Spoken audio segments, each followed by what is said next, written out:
नमस्कार, आप देख रहे हैं जबलपुर एक्सप्रेस और मैं हूं आपके साथ कंचन। आई नजर डालते हैं जबलपुर की कुछ खास खबरों पर। सबसे पहले बात करते हैं आज की न्यूज हेडलाइंस की। कमानिया फुहारा में व्यापारियों का विवाद बना हिंसक।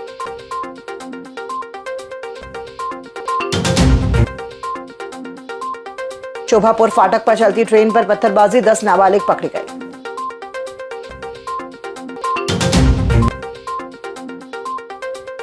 पुलिस पर गंभीर आरोप, पीड़ित ने किया आत्मदाह का प्रयास।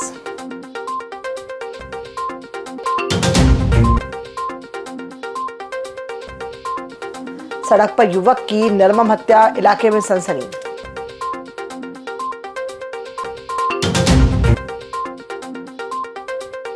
और पंचगव्य योजना में अनियमितताओं पर कलेक्टर जांच।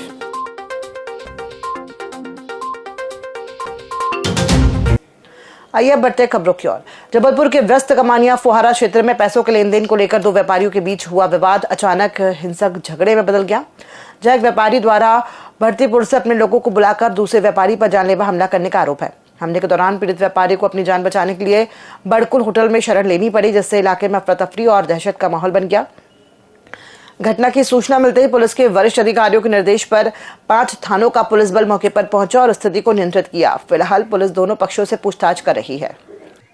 ये थाना कोतवाली अंतर्गत कमानिया गेट के पास बड़कुल स्वीट के सामने की घटना है, जिसमें फरियादी राजकुमार जैन है। इनका कहना है कि ये उस दुकान पे कुछ सामान वामान खरीद रहे थे, तब वहाँ पर जो मैनेजर या उनकी सीट पर जो बैठे थे उनने पहले इनके साथ गाली गलौज की और उसके बाद इनके समाज के बारे में, जैन समाज के बारे में बड़ा बुला था।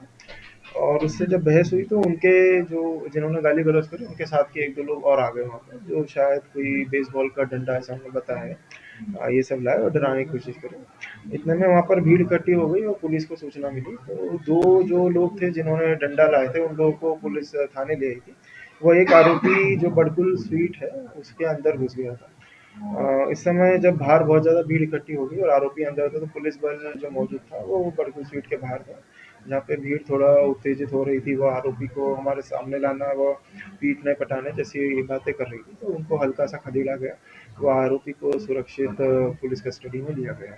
कितने आरोपी, क्या नाम है उनका? अभी इसमें पूरी एफआईआर की जा रही है, वह आरोपियों के नाम व सभी चीज़ों की इन्वेस्टिगेशन की जा रही है। अभी तक 3 आरोपी हमारे कस्टडी में हैं। सर, सार्वजनिक क्षेत्र में कुछ ऐसे वीडियो आए हैं कि थाने के बाहर गाली गलौज पुलिस के विरुद्ध की गई है, इसमें भी कुछ आरोपी बनाए गए हैं? अभी देख रहे हैं पूरा मैटर जो है यहाँ। पहले अभी जो पूरी स्थिति शांत है और इसके पहले जो स्थिति हुई थी वहाँ उस हिसाब से कार्रवाई की गई थी और आरोपी पुलिस की गिरफ्तार। पुलिस के साथ भी जुमाझटकी हुई है कहीं ना कहीं ये। हाँ, जब भीड़ इकट्ठी हुई थी उसमें कुछ लोग इस तरह की एक्शन ले रहे थे। पुलिस जो थी वो बड़कुल स्वीट की जो शॉप थी उसके अंदर कोई ना घुसे, वह आरोपी अगर अंदर थे तो उनके साथ भीड़ कुछ ना करे, इस चीज़ के लिए पूरी तरह से तैयार थी। और जब भीड़ थोड़े उत्तेजित हो गई थी तो उसमें हल्का सा तितर-बितर करने के लिए। जबलपुर के शोभापुर फाटक पर चलती ट्रेन पर पत्थरबाजी करने वाले 10 नाबालिग बच्चों को आरपीएफ ने रंगे हाथ पकड़ लिया। पूछताछ में सामने आया कि बच्चे शर्त लगाकर ट्रेन की खिड़की के नीचे पत्थर मारते और उसकी रील बनाते थे। आरपीएफ सभी बच्चों को थाने लेकर पहुंची और उनके अभिभावकों को बुलाकर सख्त समझाइश दी गई। आरपीएफ निरीक्षक राजीव खरब ने चेतावनी दी है कि दोबारा ऐसी हरकत पर अभिभावकों पर सख्त कार्रवाई की जाएगी। देखिए, हमारे यहाँ समय समय पर विशेष अभियान चलाया जाता है। अभी पिछले 15 दिन से तो हम लगातार उस एरिया में गश्ती दल हमारा गश्त करता रहता है। अभी कल भी हमने गश्त के दौरान में 31 को भी हमने कुछ बच्चे वहाँ पे पकड़े थे। फिर कल भी करीब 10 बच्चे हमने वहाँ पे पकड़े, जिसमें 6 बच्चे ट्रैक पे रील बना रहे थे और 4 बच्चे हाथ में पत्थर लिए हुए थे। तो सभी को हम पकड़ के यहाँ पे थाना पे लेके आए, सभी के अभिभावकों को बुलवाया गया, यहाँ पे सबको समझाइश दी गई और सबको बताया गया कि भैया माँ बाप की और अभिभावकों की इसमें जवाबदारी कि बच्चे ट्रैक पे ना जाएं। ये ना केवल यात्रियों के लिए, रेलवे संपत्ति के लिए, बल्कि खुद बच्चों के लिए भी खतरनाक है कि भाई मान लो कोई बच्चा ट्रैक पे खड़ा हुआ है, पीछे से ट्रेन का पता ही नहीं चलता था, एकदम ट्रेन आ जाती है तो बच्चे रन ओवर भी हो सकते हैं, तो कोई दुर्घटना उनके साथ घटित हो सकती है। 31 तारीख को हमने इसी अवधि में एक बहुत विशेष अभियान चलाया था। मेगाफोन लेके हमने पूरा फ्लैग मार्च उस एरिया में करवाया गया था। फिर फर्स्ट नए साल में 1 तारीख को हमने कल ही उस एरिया में फिर से अपना गश्ती दल भेजा, तो ये बच्चे वहाँ पे रील बनाते हुए और हाथ में पत्थर लिए मिले, जिनको लाके यहाँ पे समझाइश दी गई, माँ बाप को बुलवाया गया और उसके बाद में माँ बाप को उनको हैंड ओवर किया गया। सर, क्यों चलाते हैं ये पत्थर, बताया देखिए बच्चे चार्म में पत्थर चलाते हैं, क्योंकि बच्चों में ऐसा नहीं कि कोई बच्चा ये सोच के पत्थर चला कि मैं पत्थर मारूं और कोई घायल हो जाए।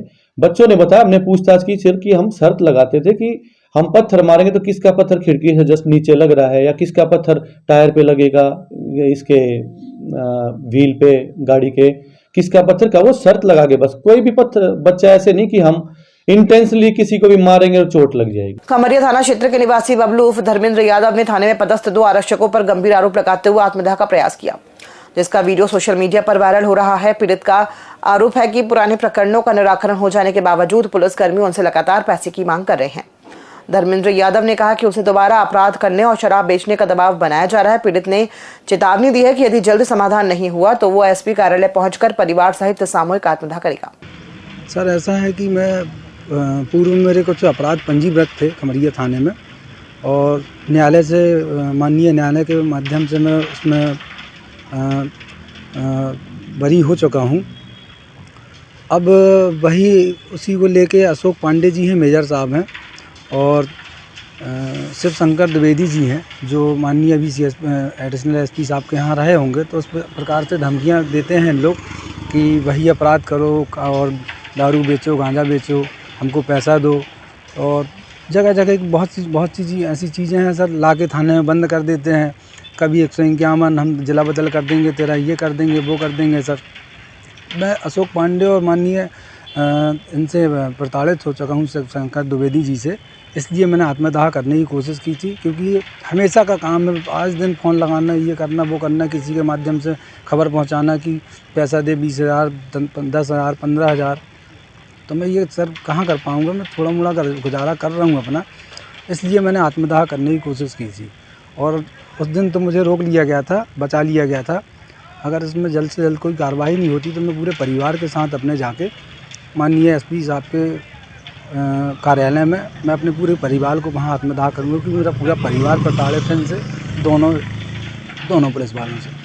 मेरा नाम बबलू धर्मेंद्र यादव है, ग्राम सोनपुर, थाना खमरिया, जिला जबलपुर, वार्ड नंबर। जबलपुर के भेड़ाघाट थाना क्षेत्र अंतर्गत सहजपुर में बीच सड़क पर अज्ञात हमलावरों ने धारदार हथियार से युवक की हत्या कर दी। मृतक की पहचान पाटन के भुवारा गांव निवासी महेंद्र साहू के रूप में हुई है, जो अपनी कार से उज्जैन जाने निकला था। बताया जा रहा है कि कार खराब होने पर वो सड़क किनारे खड़ा था, तभी वारदात को अंजाम दिया गया।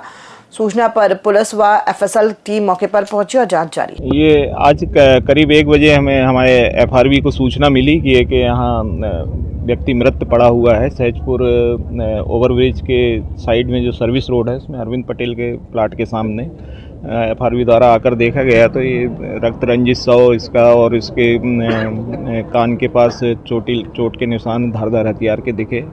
तो ये प्रथम दृष्टया हत्या का मामला प्रतीत हुआ। फिर संपूर्ण स्टाफ यहाँ आया तो आकर यहाँ देखा गया तो इसकी पहचान जो है घुवारा निवासी अभिषेक उर्फ महेंद्र साहू के 27 वर्षीय युवक के रूप में हुई, जो कल शाम अपने घर से स्कॉर्पियो वाहन लेकर किसी बुकिंग में जाने का कहकर निकला था। आज सुबह से इसके घर वालों से बात हुई थी तो उन्होंने बताया कि यहाँ पर सहजपुर के पास इसकी गाड़ी ख़राब हो गई है, तो जो मिस्त्री से सुधरवा रहा था। इसी दौरान ये इसके मोबाइल चेक करने के हिसाब से लगता है कि 12 से 1 के बीच में किन्हीं अज्ञात व्यक्तियों द्वारा इसकी को धारदार चोट पहुंचाई गई है, ऐसा प्रतीत हो रहा है। मौके पर वरिष्ठ अधिकारी और एफएसएल की टीम आई हुई है। अब ये पंचायत मौके की कार्रवाई और पंचायतनामा कार्रवाई उपरांत पीएम कराया जाएगा, और भी सीसीटीवी फुटेज वगैरह और अगर कोई चक्षुदर्शी साक्षी हो तो उसकी तलाश की जा रही है, और जल्दी ये मामले का खुलासे होने की संभावना है। जबलपुर जिला कलेक्टर ने नानाजी देशमुख पशु चिकित्सा विश्वविद्यालय की पंचगव्य योजना में अनियमितताओं की जांच रिपोर्ट प्राप्त की। 2011 से 2018 के बीच स्वीकृत 3.5 करोड़ रुपए के व्यय में वाहन खरीद और विदेशी यात्राओं जैसे अनाधिकृत खर्च सामने आए। किसानों के प्रशिक्षण कार्यक्रम भी योजना के अनुसार पर्याप्त नहीं पाए गए हैं। कलेक्टर ने वरिष्ठ अधिकारियों को रिपोर्ट के आधार पर कानूनी कार्यवाही के निर्देश दिए हैं। हम लोग जांच हेतु वहां उपस्थित हुए थे, और जो पंचगव्य योजना के तहत जो विश्वविद्यालय ने 8 करोड़ की डिमांड की थी, उसमें 3.5 करोड़ सैंक्शन हुए थे, और उन 3.5 करोड़ का उन्होंने मतलब जो प्रॉपर एस्टीमेट जो आया था उन्होंने प्रस्तुत नहीं किए गए हैं। हमने उनके जो उन्होंने उपलब्ध कराए थे दस्तावेज, उनकी जांच किए उसमें हमें कुछ ऐसी चीजें मिल गई, जैसे उनके द्वारा वाहनों की खरीद की गई थी, वो उसमें था ही नहीं। और दूसरा, कुछ यात्राएं भी की गई थी, उनका भी उसमें एस्टीमेट में नहीं था। इस प्रकार से हमने जांच रिपोर्ट कुछ अनियमितताओं के संबंध में माननीय कलेक्टर महोदय को सौंप दी है। ये कहीं टूर भी करने गए तो वही पैसे का और गाड़ी खरीदे गए। हाँ, उसी पंचगव्य योजना के तहत जो स्वीकृत राशि थी उसमें से उन्होंने यात्राएं भी की थी। 23-24 बाहर की यात्राएं किए हैं, उसका भुगतान भी उसी मद से हुआ है। पर उन्होंने ये नहीं बताया था कि क्या पंचगव्य योजना में टूर का प्रावधान था या फिर उस राशि से टूर किया जा सकता था। कुछ प्रशिक्षण भी दिया जाना था कृषकों को, उन द्वारा भी ये नहीं बताया गया कि कौन कौन सी पंचगव्य के संबंध में प्रशिक्षण दिए हैं। ये जो सर ये राशि दी गई थी, किस चीज के लिए राशि दी गई थी? जैसे कि बताया गया कि जो पंचगव्य योजना था उसमें कैंसर जैसी कुछ गंभीर बीमारियों के इलाज के लिए रिसर्च किया जाना था। प्रशासन द्वारा जांच की गई, उसमें क्या पाया गया और आगे क्या कार्रवाई की जाएगी? हाँ, जो पंचगव्य योजना की स्कीम स्वीकृत राशि थी, उसमें राशि में जो व्यय की गई है उस पर अनियमितताएं प्रथम दृष्टया पाई गई है और उसकी हमने विस्तृत रिपोर्ट बनाकर कलेक्टर महोदय को सौंप दी है और वो जो भी है वरिष्ठ अधिकारियों से ही कार्रवाई होगी। खबरों में फिलहाल इतना ही। दीजिए इजाजत। नमस्कार।